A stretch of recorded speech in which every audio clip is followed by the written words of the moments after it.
Contracts of indemnity and guarantee में हमारा contract of indemnity complete हो चुका है and we were discussing about contract of guarantee.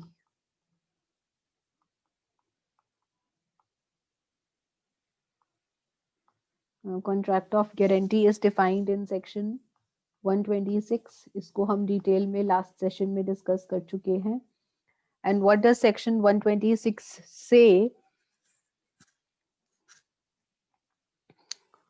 यदि कोई तीसरा व्यक्ति, या फिर आप ऐसे बोलें कि किसी तीसरे व्यक्ति द्वारा किया गया वादा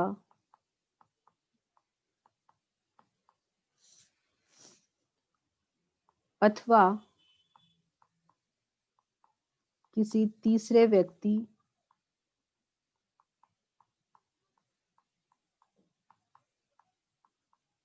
का कर्तव्य निभाने का वादा यदि वह तीसरा व्यक्ति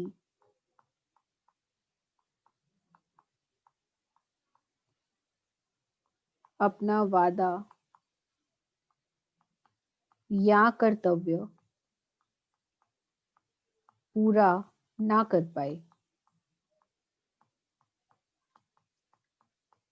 ठीक है जी. किसी तीसरे व्यक्ति का वादा निभाने कर्तव्य पूरा करने का या वादा निभाने का वादा करना, यदि वह तीसरा व्यक्ति अपना वादा या कर्तव्य पूरा ना कर पाए तो इसे कहते हैं कॉन्ट्रैक्ट ऑफ गारंटी. और इसमें मैंने आपको क्या एग्जांपल दिया था कि B is a bank and C is a principal debtor, और यहाँ पर जो बैंक है वो सी को 50,000 का लोन देता है, लेकिन इस गारंटी पर कि जो ए है वो श्योरिटी बन जाए या फिर गारंटर बन जाए सी का. तो जो ए है वो बैंक को गारंटी देता है कि यदि सी अपना वादा पूरा ना कर पाया तो सी का वादा कौन पूरा करेगा? ए पूरा करेगा. तो यहाँ पर किस तरह का कॉन्ट्रैक्ट हो गया है? Contract of guarantee. उसके बाद हमने इसके महत्वपूर्ण तत्व करे थे और फिर हमने डिफरेंस किया था इंडेमनिटी एंड गारंटी के बीच में. आज का हमारा टॉपिक है types of guarantee.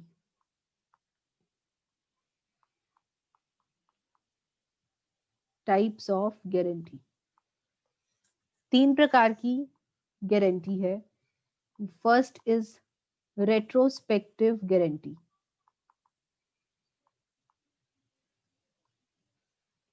Second is prospective guarantee.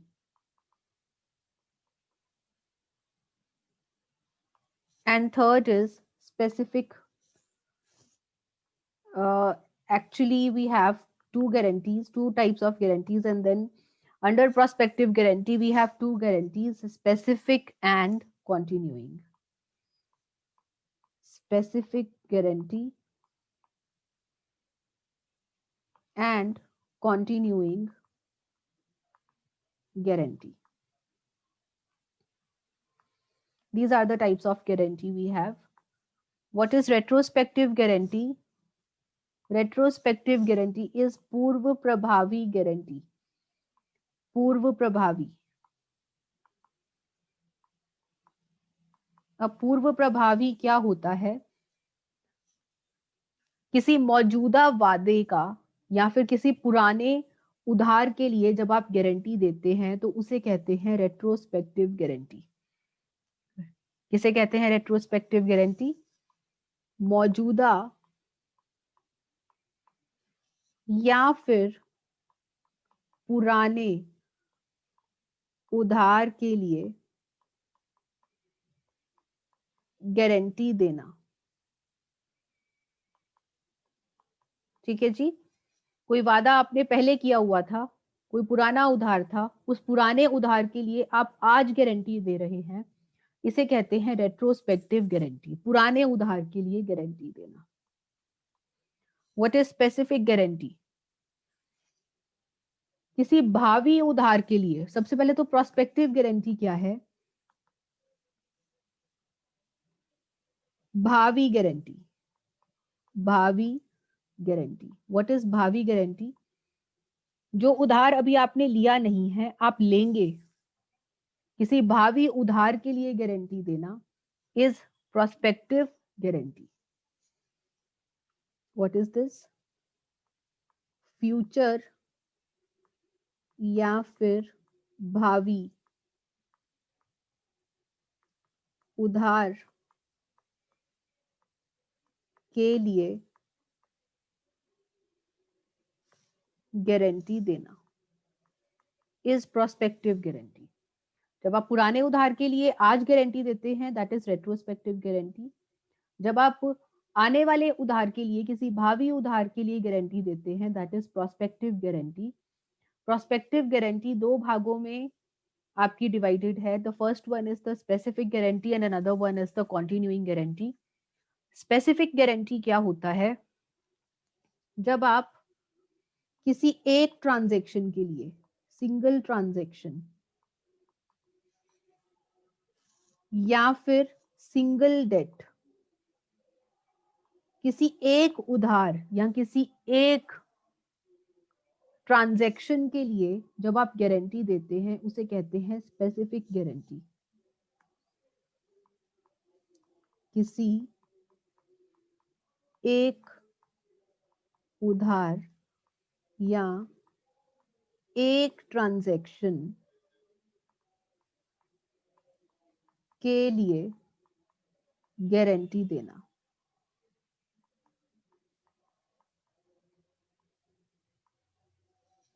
जैसे यहां पर बैंक ए ने बैंक को गारंटी दी है कि किस चीज के लिए? 50,000 के लोन के लिए, सिर्फ एक उधार के लिए गारंटी दी है। This is specific guarantee. Continuing guarantee क्या होता है? कंटिन्यूइंग का मतलब होता है जारी, कई ट्रांजैक्शंस के लिए, कई ट्रांजैक्शंस के लिए गारंटी देना। भाई आप किसी एक ट्रांजैक्शन के लिए गारंटी नहीं दे रहे हैं, आप कई ट्रांजैक्शंस के लिए गारंटी दे रहे हैं, निर्धारित समय, निर्धारित ट्रांजैक्शंस के लिए। निर्धारित समय में निर्धारित ट्रांजैक्शंस के लिए जब आप गारंटी देते हैं तो उसे कहते हैं कंटिन्यूइंग गारंटी। ठीक है जी, कंटिन्यूइंग गारंटी को हम फर्दर डिस्कस करेंगे। बाकी की जो दो हैं उनको दोबारा से देख लेते हैं। टाइप्स ऑफ गारंटी में आपका first is the retrospective guarantee, जैसे कि आप पूर्व प्रभावी गारंटी भी कहते हैं। किसी मौजूदा या फिर पुराने उधार के लिए जब आप आज की डेट में गारंटी देते हैं, उसे आप रेट्रोस्पेक्टिव या पूर्व प्रभावी गारंटी कहते हैं। प्रोस्पेक्टिव गारंटी क्या है? जब आप किसी आने वाली ट्रांजैक्शन के लिए गारंटी देते हैं, आने वाले उधार के लिए गारंटी देते हैं, that is prospective guarantee. Prospective guarantee किसी एक ट्रांजैक्शन के लिए भी हो सकती है या फिर कई ट्रांजैक्शंस के लिए भी हो सकती है। जब आप किसी एक ट्रांजैक्शन या एक उधार के लिए गारंटी देते हैं, उसे स्पेसिफिक गारंटी कहा जाता है। और कंटिन्यूइंग गारंटी क्या होता है? जब आप कई ट्रांजैक्शंस के लिए गारंटी देते हैं, that is known as continuing guarantee. आइए कंटिन्यूइंग गारंटी को और डिटेल में डिस्कस करते हैं, क्योंकि हमारी यही वाली गारंटी है जो कि सबसे इंपॉर्टेंट है। So let's discuss about the continuing guarantee in detail. Continuing guarantee. Guarantee जो जारी रहे, गारंटी जो जारी रहे, कई ट्रांजैक्शंस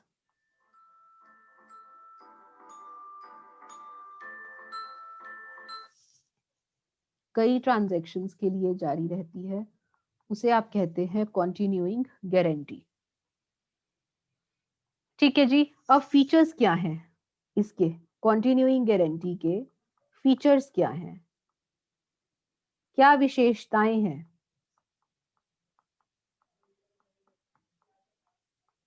कॉन्टिन्यूइंग गारंटी की विशेषताएं क्या हैं? First of all, continuing guarantee जो है वो वैलिड रहती है कई ट्रांजैक्शंस के लिए, ये बात हम डिस्कस कर चुके हैं।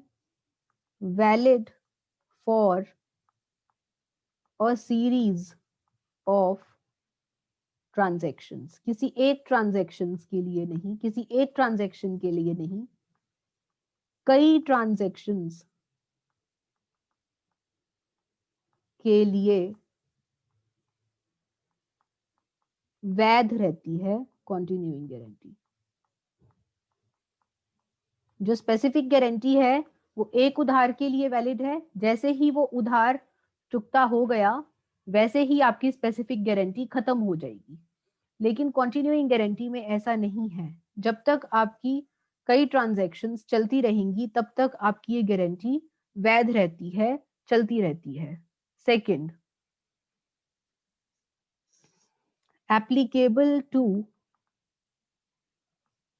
applicable to specific transactions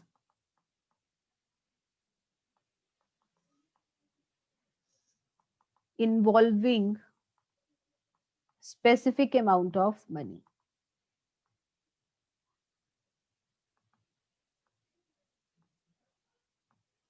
इसका मतलब क्या हुआ? निर्धारित ट्रांजैक्शंस एवं निर्धारित सीमा राशि, निर्धारित सीमा राशि के लिए लागू। इसका मतलब क्या हुआ? भाई ये थोड़ी ना है कि अगर मैंने गारंटी दे दी, कॉन्टिन्यूइंग गारंटी दे दी, तो आप कितनी मर्जी ट्रांजैक्शंस कर लोगे या फिर कितनी मर्जी भारी भारी ट्रांजैक्शंस कर लोगे। मैं तो लुट जाऊंगी, बर्बाद हो जाऊंगी मैं तो, अगर मैंने ऐसी किसी केस में गारंटी दे दी। अब मान लीजिए ए ने बी को गारंटी दी है, क्या गारंटी दी है कि जो बी है वो सी को कितना मर्जी सामान सप्लाई करे, ए उसके भी हाफ पर पेमेंट करेगा अगर सी नहीं कर पाया तो। अब सी ने ट्रांजैक्शन कर ली 50 लाख की, भाई ए तो लुट गया, बर्बाद हो गया। इतनी ट्रांजैक्शंस थोड़े ना करनी है, 50 लाख की ट्रांजैक्शंस। यहां पर कॉन्टिन्यूइंग गारंटी का मतलब क्या है कि आप स्पेसिफिक ट्रांजैक्शंस, आपने बी को बोला कि कोई एक या दो ट्रांजैक्शंस के लिए आपने ट्रांजैक्शंस सीमित कर दी, ट्रांजैक्शंस के ऊपर सीमा लगा दी। मान लीजिए आपने कह दिया कि सिर्फ 5 ट्रांजैक्शंस के लिए ही मैं गारंटी देता हूं, सिर्फ 5 ट्रांजैक्शंस के लिए। 5 ट्रांजैक्शंस जिसका की टोटल अमाउंट होगा ₹10 लाख। बस मैं 10 लाख के लिए ही गारंटी देता हूं। ठीक है ना? So what does this mean? इसका मतलब ये नहीं है, कॉन्टिन्यूइंग गारंटी का मतलब ये कतई नहीं है कि आप कितनी मर्जी ट्रांजैक्शंस के लिए गारंटी दे रहे हैं और यहाँ पर कितने मर्जी अमाउंट के लिए गारंटी दे रहे हैं, ऐसा नहीं है। आपको ट्रांजैक्शंस के ऊपर रोक लगानी होगी और अमाउंट के ऊपर भी रोक लगानी होगी। फॉर एग्जाम्पल आपने बोल दिया कि 5 ट्रांजैक्शंस जिसका की टोटल अमाउंट 10 लाख है, इसके लिए मैं गारंटी देता हूं। ठीक है जी, इसके लिए गारंटी, इसे कहते हैं कॉन्टिन्यूइंग गारंटी। क्योंकि यहाँ पे ट्रांजैक्शन एक नहीं है, कई हैं।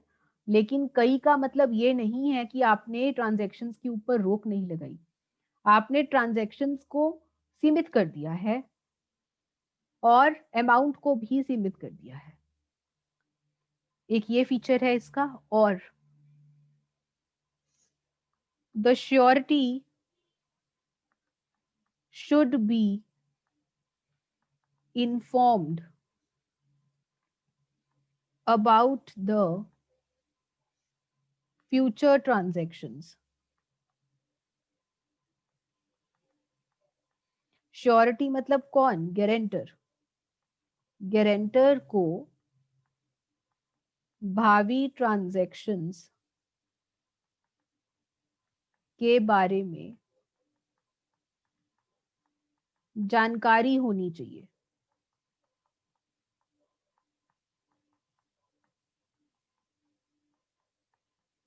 क्या मतलब हुआ इसका? 10 लाख में से आप कितनी ट्रांजैक्शंस कर चुके हैं, कितने अमाउंट की ट्रांजैक्शंस कर चुके हैं, इस बारे में गारंटर को पता होना चाहिए। एग्जाम्पल, अगर हम पुराने एग्जाम्पल को ही कंटिन्यू करें, ₹10 लाख की टोटल गारंटी सीमा में से कितनी ट्रांजैक्शंस हो चुकी हैं, कितनी ट्रांजैक्शंस हो चुकी एवं कितनी ट्रांजैक्शंस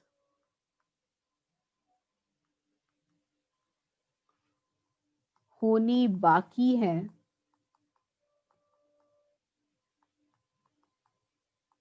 इस बारे में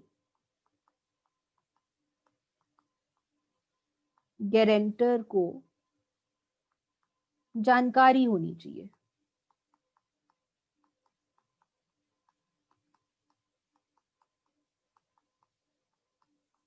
ठीक है जी। वरना गारंटर लायबल नहीं होगा। यदि उसको जानकारी नहीं होगी तो गारंटर लायबल नहीं होगा। एंड लास्ट इज, जब गारंटर की डेथ हो जाएगी, डेथ ऑफ गारंटर, तो कॉन्टिन्यूइंग गारंटी भी खत्म हो जाएगी। कॉन्टिन्यूइंग गारंटी खत्म। आई बात समझ में? जैसे ही गारंटर की डेथ हो जाएगी वैसे ही कॉन्टिन्यूइंग गारंटी खत्म हो जाएगी। सो कॉन्टिन्यूइंग गारंटी में मेन बात क्या है कि कई ट्रांजैक्शंस जिनके बारे में आप बात कर रहे हैं, उन ट्रांजैक्शंस के ऊपर आपने रोक लगानी है, सीमा बांधनी है, और साथ ही साथ किस अमाउंट तक आप लायबल हैं उस अमाउंट के ऊपर भी आपको सीमा फिक्स करनी है। आई बात समझ में? आप अनलिमिटेड ट्रांजैक्शंस या अनलिमिटेड अमाउंट के लिए कॉन्टिन्यूइंग गारंटी नहीं दे सकते। So this is what is continuing guarantee. क्या है? सबसे पहले कि एक तो ये कई ट्रांजैक्शंस के लिए वैलिड रहता है। अगर आप कई ट्रांजैक्शंस की बात करें तो आपको सीमा लगानी है ट्रांजैक्शंस के ऊपर और अमाउंट के ऊपर, और श्योरिटी को आप जानकारी देंगे आने वाली ट्रांजैक्शंस के लिए। जिस बारे में उसे जानकारी नहीं है उस बारे में वो लायबल नहीं हो सकता। और जैसे ही गारंटर की डेथ हो जाएगी वैसे ही कॉन्टिन्यूइंग गारंटी भी खत्म हो जाएगी। नेक्स्ट टॉपिक आपका आता है रेवोकेशन। रेवोकेशन और termination of continuing guarantee.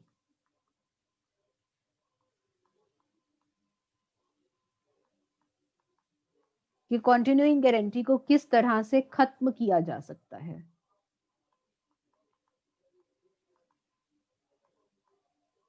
Continuing guarantee कब या किन वजहों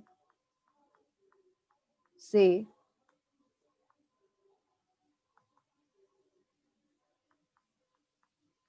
खत्म हो जाती है।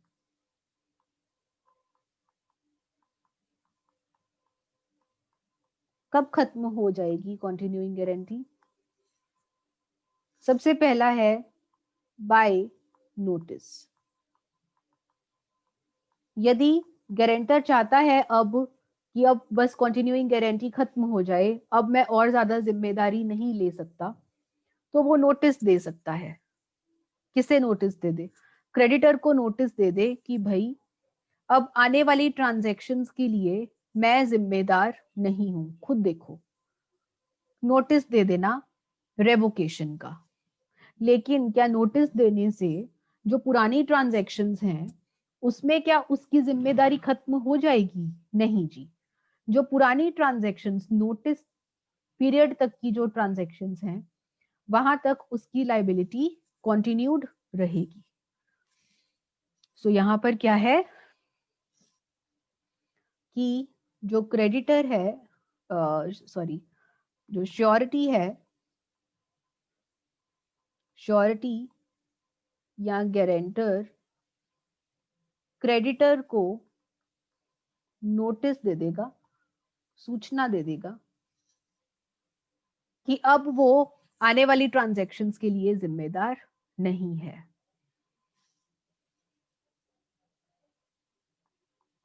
आने वाली ट्रांजैक्शंस के लिए जिम्मेदार नहीं है। अब मान लीजिए कि उसने गारंटी दी थी 1/1/2019 को, और 1/1/2020 को उसने नोटिस दे दिया।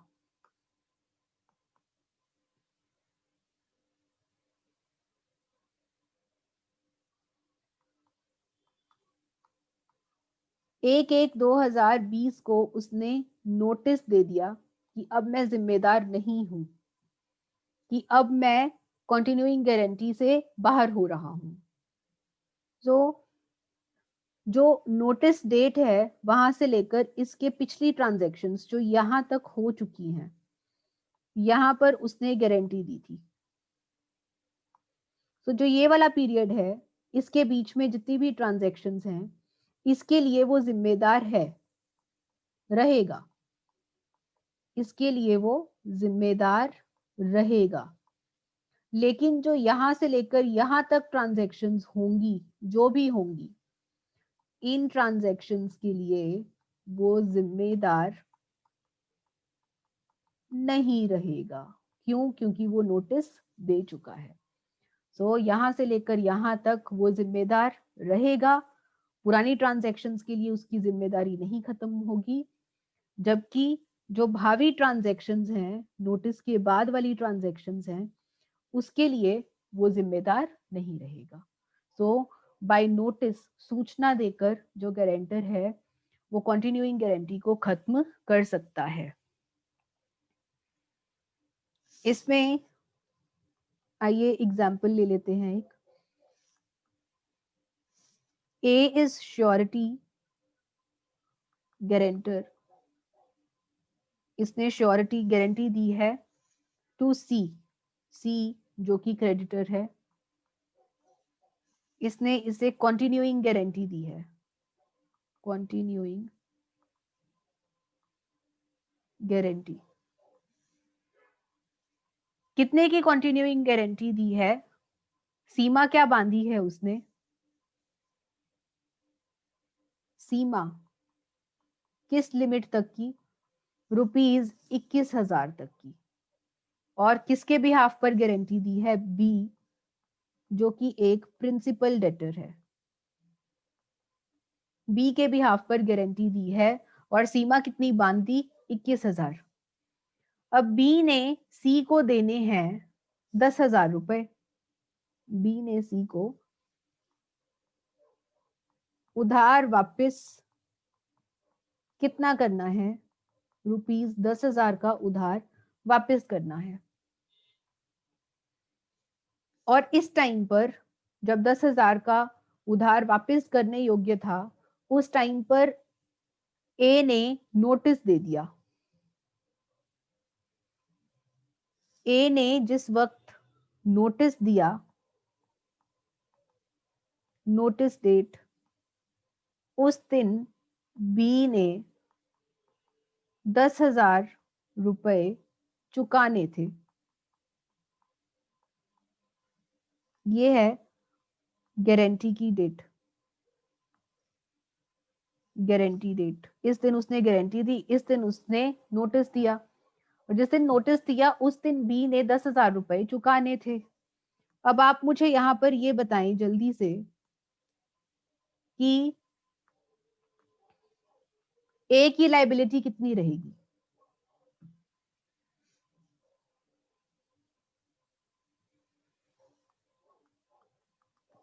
Notice date say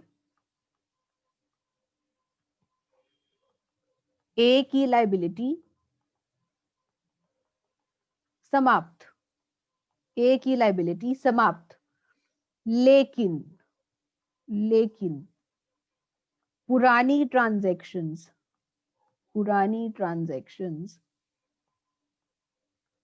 that is rupees 10,000 के लिए वह जिम्मेदार रहेगा। नोटिस के डेट पर बी ने कितना उधार चुकाना था? 10,000। इस 10,000 के लिए तो वो लायबल रहेगा ही, इससे वो अपना पीछा नहीं छुड़वा सकता। दूसरा तरीका क्या है कंटिन्यूइंग गारंटी को खत्म करने का? By sureties death. जब गारंटर की डेथ हो जाए, गारंटर की डेथ पर कंटिन्यूइंग गारंटी अपने आप ही खत्म हो जाती है। ये है गारंटी की डेट, गारंटी की डेट। और यहां पर गारंटर की हो गई डेथ। जो ट्रांजैक्शंस यहां से लेकर यहां पर हुई हैं, प्रीवियस ट्रांजैक्शंस, इसे क्या बोलते हैं? प्रीवियस ट्रांजैक्शंस, पिछली ट्रांजैक्शंस, पुरानी। इसके लिए वह जिम्मेदार रहेगा,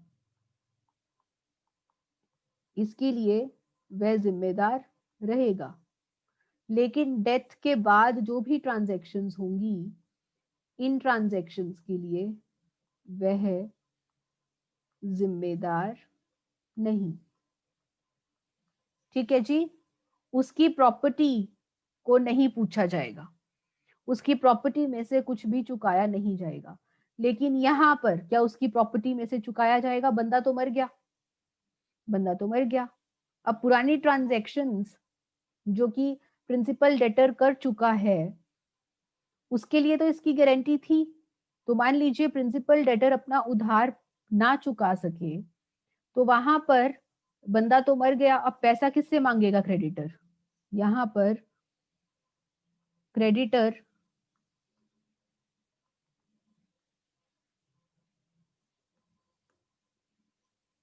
डेड गारंटर, जिसकी की मौत हो चुकी है, डेड गारंटर की संपत्ति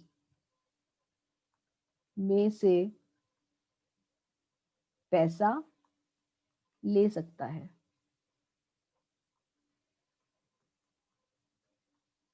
आई बात समझ में? जो गारंटर मर चुका है, क्योंकि उसकी लायबिलिटी पुरानी ट्रांजैक्शंस के लिए तो थी ही, तो पुरानी ट्रांजैक्शंस के लिए उसकी संपत्ति जिम्मेदार रहेगी, लेकिन आने वाली ट्रांजैक्शंस के लिए उसकी कोई जिम्मेदारी नहीं रहेगी। Then comes your last point, that is invalid guarantee. Invalid guarantee, कभी कभी गारंटी वैलिड होती ही नहीं है। अवैध गारंटी, अवैध, अवैध मानी जाती है। कब मानी जाएगी अवैध गारंटी?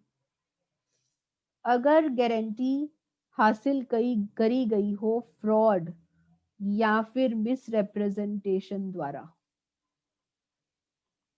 अगर फ्रॉड या मिसरिप्रेजेंटेशन द्वारा किसी की गारंटी ली गई हो, तो वो वैध नहीं मानी जाएगी। दूसरा, guarantee obtained by concealment,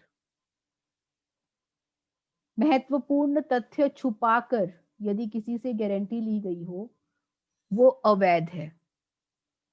and last condition of joining co-sureties. Co-surety क्या होता है बताऊंगी, एक एक करके इन सब पॉइंट्स को डिस्कस करते हैं। पहला fraud and misrepresentation, second concealment, and third is co-sureties वाला। सो गारंटी को अवैध कब माना जाएगा, फर्स्ट डिस्कस करते हैं। गारंटी जो कि फ्रॉड या फिर मिसरिप्रेजेंटेशन द्वारा ली गई हो। ये चीज हम पहले भी डिस्कस कर चुके हैं। कहां पर, फ्री कंसेंट के केस में कि यदि कोई कॉन्ट्रैक्ट फ्रॉड या फिर मिसरिप्रेजेंटेशन द्वारा पाया गया हो, ऐसा कॉन्ट्रैक्ट वॉइड होता है। ये बात हम पहले कर चुके हैं। सो आइए हम फ्रॉड एंड मिसरिप्रेजेंटेशन की बात करते हैं गारंटी के केस में। एग्जाम्पल से समझते हैं इसे।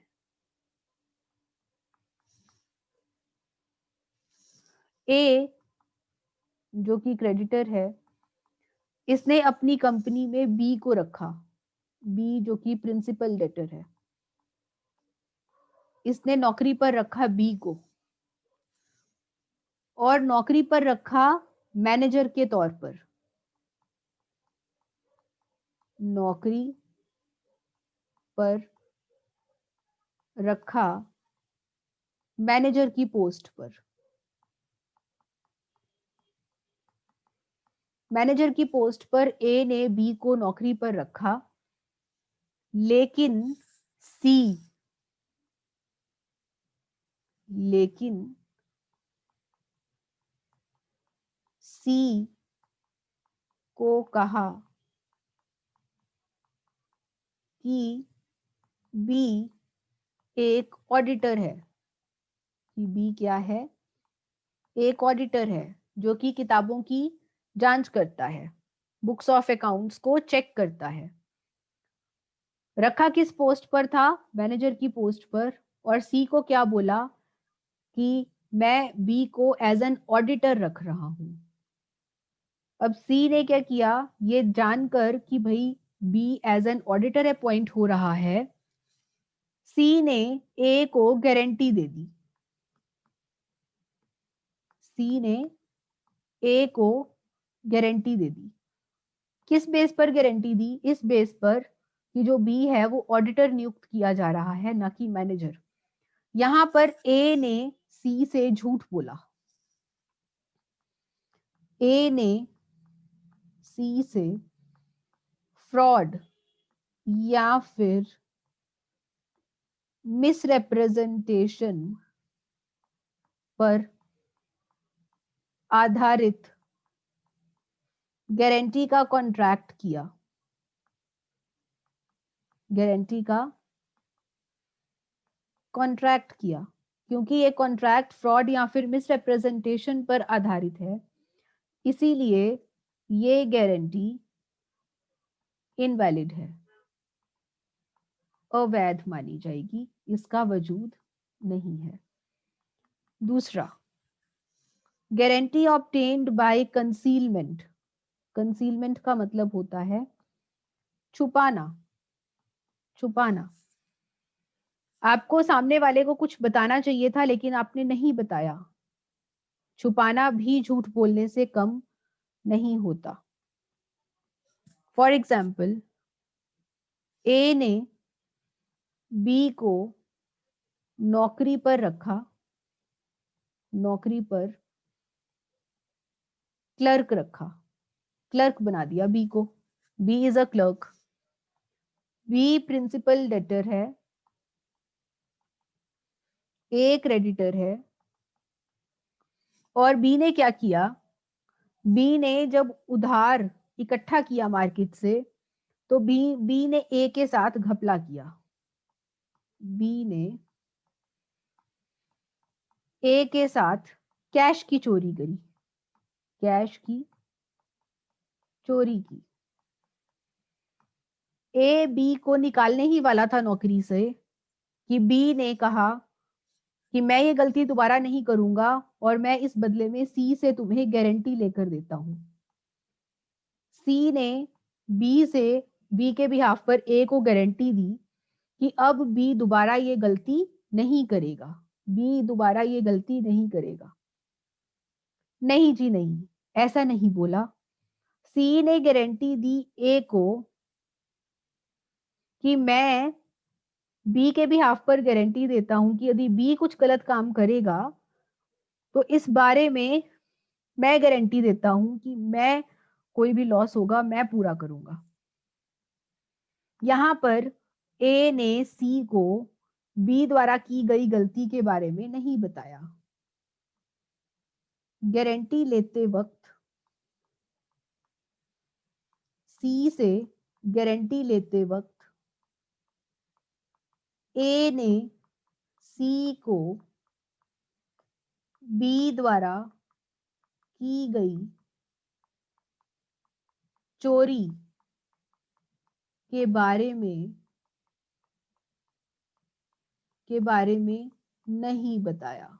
ओ माय गॉड, यदि सी को पता होता कि बी चोर है तो हो सकता है कि सी गारंटी ना देता। तो ए ने यहां पर क्या किया? ए ने यहां पर सी से कंसीलमेंट करी है। ए ने सी से महत्वपूर्ण तथ्य, इंपॉर्टेंट फैक्ट, मटेरियल फैक्ट छुपाया है जिस वजह से जो गारंटी का कॉन्ट्रैक्ट है वो इनवैलिड माना जाएगा, अवैध। आ गई जी बात समझ में? तो छुपाना भी धोखा करने के ही बराबर माना जाता है। और गारंटी को इनवैलिड कब माना जाएगा? Condition of joining co-surety. Co-surety का मतलब क्या होता है? सह गारंटर। को-श्योरिटी, यदि दूसरा व्यक्ति श्योरिटी बनेगा तो मैं श्योरिटी बनूंगा। यदि दूसरा व्यक्ति श्योरिटी बने तो मैं श्योरिटी बनूंगा। मतलब क्या हुआ कि भाई मैं अकेला क्यों फंसूं, मेरे साथ कोई और भी गारंटी दे, मैं अकेला गारंटी देने के लिए तैयार नहीं हूं, कोई और भी गारंटी दे तो मैं गारंटी देने के लिए तैयार हूं।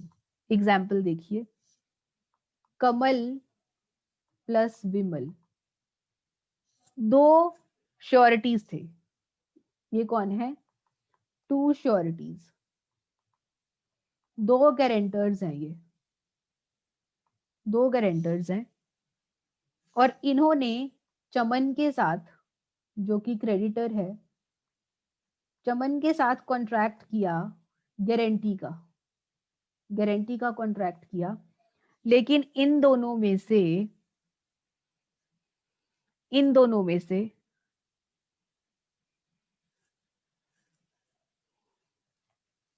जो कमल था, इन दोनों में से जो कमल था, इसने क्या शर्त रखी? इसने शर्त रखी कि यदि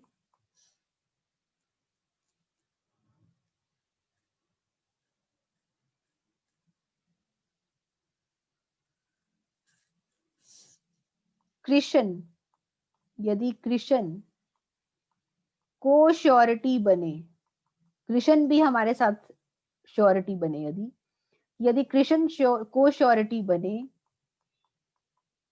तो ही मैं गारंटी दूंगा, तो ही मैं गारंटी दूंगा। और कृष्ण